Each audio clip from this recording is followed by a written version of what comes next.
sajili elektroniki na sajili ya kawaida ile tunasema ni manual yenye imekuwa printed. Tumeona kuna mvutano, Azimio wakiwa wanataka kuwe na ile sajili ya yenye ko printed na nyinyi mnavutia kwamba mtabaki na electronic, lakini tumesikia kwamba mawakili na wale wataalamu wanasema kwamba pia elektroniki iko prone to manipulation, na nyinyi mnajaribu kukimbilia elektroniki, manake mnasema manual nayo iko na urahisi wa kwamba watu wanaweza ku dodge numbers pale ama figures na wabadilishe majibu. Kwa nini? Na tunajua kwamba sheria kando na ile ambayo Bwana Chebukati anasema kwamba mwaka 2017 kama sijakosea kulikuwa na ile ruling ya Court of Appeal kwamba mtafuata hisha, lakini sheria yenyewe inasema kwamba lazima kuwe na ile complementary system ambayo ni manual. Lakini nyinyi tunaona mnajitoa pale mkisema kwamba mnataka kuondoa kudojiwa kwa namba, lakini tunajua pia upande wa elektroniki inaweza kuwa prone to manipulation. Unaweza kujitetea vipi pengine? Kwanza nataka kusema kuwa sisi hatukatazi watu kutuelezea kuhusu hisia zao. Kama kuna watu wako na tashwishi kuhusu zile kits ambayo tutatumia ama mfumo ule tutatumia, ni mzuri wakituelezea ndo tupate kuweza kuwaeleza utaratibu wake, waelewe kwa nini tunasema tufanye hivi na sivyo vile wanavyotaka. Kwa hivyo hatuna ubaya na wale ambao wanasema ya kuwa tunafikiria kuwa pengine kuna hii sajili ya manual. Na sisi hatujakataa kuwa kusiwe na sajili ya manual, lakini tunasema ya kuwa hiyo itakuwa ni kitu cha mwisho ambacho tutumie baada ya kuwa kama kutakuwa na failure technology, kama technology itakuwa haiwezi kufanya kazi. Na sheria ilisema kama vile chairman alisema kuwa tukizungumzia kuhusu complementary mechanism ni kwa sababu ukienda pale ukitaka ku-identify lazima utumie vidole vyako. Vidole vyako vinaweza kuwa si vizuri kwa sababu ya zile kazi unazofanya. Kwa hivyo kama itakuwa si vizuri, kuna njia nyingine mkabala ambao unaweza kutumia. Tutatumia kitambulisho chako, tutatumia namba zako, tutakuangalia na ile information yako tutaweza kuiona pale kwenye tukiiona basi tutakuruhusu upige kura. Lakini kama itaharibika kabisa ule mtambo, basi sisi tutaenda mwanzo, tuko na backups kits ambao tunaweza kuzitumia pia, lakini pia kama tutaishiwa kabisa tutatumia hiyo sajili. Nadhani upande wa Azimio unaelewa hilo, lakini kwa nini mnaona wanasukuma? Mnadhani ni nini wanasukuma kuwe na hiyo manual register? Wao nafikiri wamejieleza vizuri ya kuwa hawataki kuwa mtu aende kwenye polling station na asiruhusiwe kupiga kura kwa sababu ya kuwa pengine teknolojia haikufanya kazi. Na hayo sisi tunakubaliana. Sisi tunataka kila mmoja akienda kwenye polling station akubaliwe apige kura, mradi ya kuwa yeye ni mmoja wa wapiga kura. Na hapo tunakubaliana kabisa. I have follow-up questions and I want to be more specific on Section 44 of the Elections Act. But first, because you're answering that, I'll go to 44A. I want you to explain to me before I go to the chairman, 44A, what complementary system means, because the law says this. Notwithstanding the provision of the two sections 39 and 44, the Commission shall put in place a complementary mechanism for identification of voters and the transmission of elections. Let's talk about identification of the voters.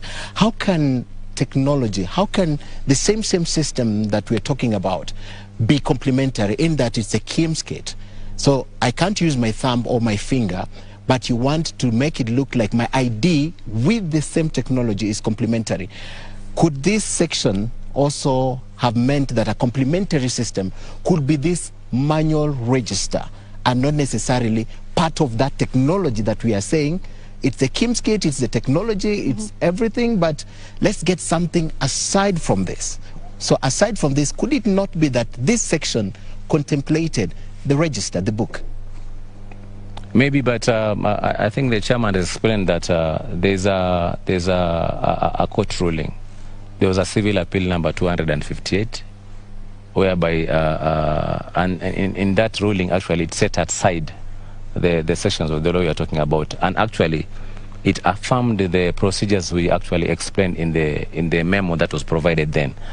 So to that extent, we want to associate ourselves with that procedure. When you talk about biometric versus biographic, the default method when you go to the polling stations is for you to use biometric, because biometrics are actually unique. You know, even an ID you can actually share with somebody else. Do you know that? A number. Yes, and therefore the default that is actually unique completely is your biometric. Okay. But in case it fails, because we have also captured your picture, we have your details, when you actually enter your ID, you can be able to retrieve the information. We'll see your actually photo there. Suppose also you don't have hands, we should also have a workaround method of identifying differently. Okay. And that's why we are saying that complementary should also be in terms of your biographics, not necessarily your biometrics. Okay. Therefore, when we enter your ID details, you can be able to retrieve your information. You can see this is Mijungu, and we should allow you to go and vote because of that. All right.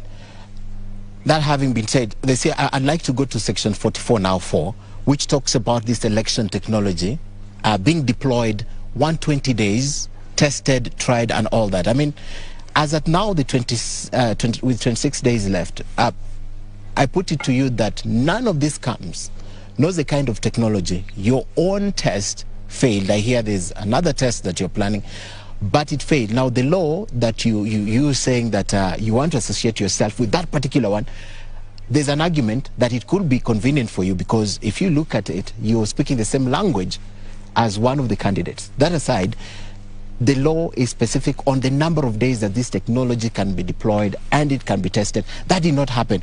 So, Chairman, what is the confidence in this system as at now, with 26 days left, that you're giving the candidates? Now, you said what did not happen. Technology was procured 120 days to the elections. We had procured a service provider. We procured the equipment that we are supposed to use, and that's what the law says. Yeah. Procuring the service provider and the technology to be used. That technology was procured 120 days before 120 days to the election. Talk to us about 44B, 44.4B now, which says test, verify, and deploy. Yes. Talk to us about that. Verify and deploy. Yes. We had a simulation. Which failed, Chair. Okay, you can't say it failed. It was not to the expectations of the stakeholders. And then we have worked on around it. We took feedback from the stakeholders, and we are going to have another simulation, I think, sometimes this week or next week. Yeah, next week. Early next week. The team has actually worked on it, and today they even took the commission through what they have done, and we are satisfied that we are on the right track. So I think we shall invite you and the stakeholders here. But maybe allow me to weigh in on what the chairman has said, because when you talk about testing, yes, it's 60 days before the election. We actually, and I want to demonstrate this, because that system is what? The system that is envisaged is verification, results transmission, and registration. Registration you had already completed using Morpho kits. Yeah. Because enrollment was actually done before we procured the technology. So we are actually talking about two systems that needs to be tested. Which ones are they? Results transmission and identification. Okay. During verification, when actually we provided this opportunity to people for them to go and verify their details, which systems were we using? We were using the new system, and therefore we provided opportunity. It was tested, and actually it was working, because guys were going there and they are verifying their details. What was remaining was only the results transmission. Okay. And this is actually what we tested here. Maybe the stakeholders were not happy with the outcome, but actually we tested it here. Okay. And that's why, because of that outcome, we said we are going to give the country another test, and that's what we are prepared. The reason why, my last question on this, you explained, but I see 44 says, and this is what the court said, notwithstanding, you talked about repealing those sections. So notwithstanding, to me, it's notwithstanding the technology, right? There should be another one. So if you look at this strictly with the law, I mean, it's not even implied, it's explicit. Notwithstanding is explicit. Notwithstanding this, the other one should be there as complementary. So when you insist that you want to associate yourself with that particular section, explain to me why 44A says notwithstanding. You cannot read the legislation in isolation. I know that. Yeah, but again, let's be cautious here, because there's again a matter in the High Court on the same issue. We don't know what the court is going to decide on this matter. That's why we said, as a commission, we shall print the register and have it available and await the outcome of that court decision. So there's a possibility we'll have both of them, again, depending on this. When it comes to the court, as I said, we shall implement the court order. But allow me to address this, because, you know, it's a very contentious issue. Yes. What makes you think that the physical register is not a complementary system? What makes you think it is not? Can I ask you why you think so? When you say we are going to print, it's going to be available and it's going to be the last resort, it is still a complementary. When the technology has failed completely, we are going to use that register. So why are you saying that it's not complementary system? That's not what I said. That's not what I said. My argument is what she said. Azimio is pushing one, and Kenya Kwanza is pushing another one. And it seems the IEBC, because of the foregoing reasons that you have explained, prone to manipulation and all, they are considering only, and the chairman has made this clear, they want only those present at the polling station to vote. Now with the manual one, like a book, you can vote. You can see the people who have not voted, their ID numbers are there, and they can key into the system and vote for them. So that's why you want it out. So I never said myself it's not. But my question is, why is it that there's a contention within this, yet the law, section 44A, is very clear, even based on that code order, notwithstanding 39. We talks about it explicitly also, right? Notwithstanding. So my contention was notwithstanding. And the other one, why do you want technology? Why do you want my computer to be complementary instead of just bringing the manual one? The manual. Na tunafahamu kwamba sajili itakuwa ni ile sawa. Mnasema kwamba sajili ile kwenye elektroniki ndio itakuwa sawa na ile ambayo itaprintiwa. Iko sawa kabisa. Sajili iko sawa kabisa. Na kwa nini tunasema tusitumie register na teknolojia kwa wakati mmoja? Kwa sababu ukitumia teknoloji peke yake utakuwa hujui nani ambaye haja kuja kupiga kura. Ni uje ujipresent ndo tuku identify.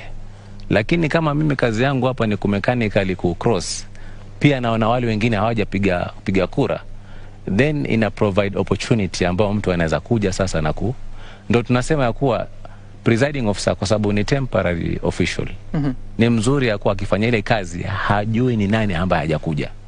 Lakini ukijipresent, ukija na ID yako na vidole vyako, then utakuwa identify. Kwa hivyo kuna nafasi ama kuna nafasi ya kwamba mwisho wa siku ya kupiga kura, huenda ikawa hii sajili ambayo ni imeprintiwa huenda ikawa haitatumika. Kama mtambo hautaharibika, mimi sioni kwa nini tutumie.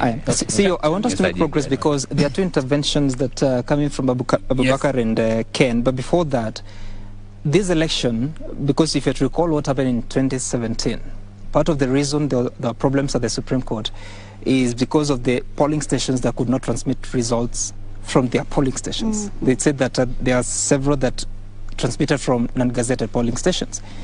Recently, you've told us that you've procured at least 1,111 satellite modems to take care of areas that are affected. Commissioner Gulia here said that you are